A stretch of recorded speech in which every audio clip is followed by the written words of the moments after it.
In the previous example, we've seen an interaction between a qualitative and quantitative variable, and I would like to continue talking about the way interactions can be constructed using the dummy variable. And in this example, I would like to show you an interaction between two qualitative variables.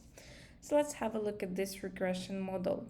Y, as you can see, this is hourly wage in dollars, and it is a function of a number of variables. So D2, this is the dummy variable that takes the value of 1 for female and 0 otherwise.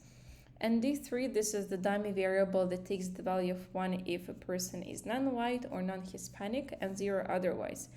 And we've got one interaction term, D2 multiplied by D3. So this is the so-called interaction dummy. And on the next slide, I will show you how the results can be interpreted having this kind of dummy interaction variable. And xi, this is just education in years of schooling. So let's have a look at how the results should be interpreted. For example, we would like to know the mean wage function for female non-white, non-Hispanic workers. So in this case, D2 is equal to 1 because the person is a female, and D3 is equal to 1 because the person is non-white or non-Hispanic.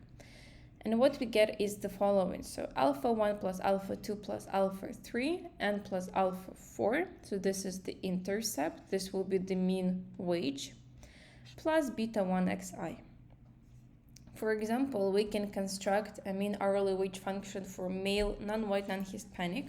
So in this case, D2 is equal to 0 because a person is male. D3 is equal to 1 because a person is non-white or non-Hispanic. And this interaction term, even though D3 is equal to 1, but D2 is equal to 0, so the whole interaction term is equal to 0. So the intercept that we get is alpha 1 plus alpha 3. So this will be the mean wage of a male, non-white, non-Hispanic person plus beta 1 xi. So this is, for example, how we can construct the so-called interaction dummy and how we can obtain some interesting results, right? For example, in this case, we no longer have just the mean salary for female, but also we have included her race, the same for male. So this type of model can become very handy, especially I think for your next courses when you will be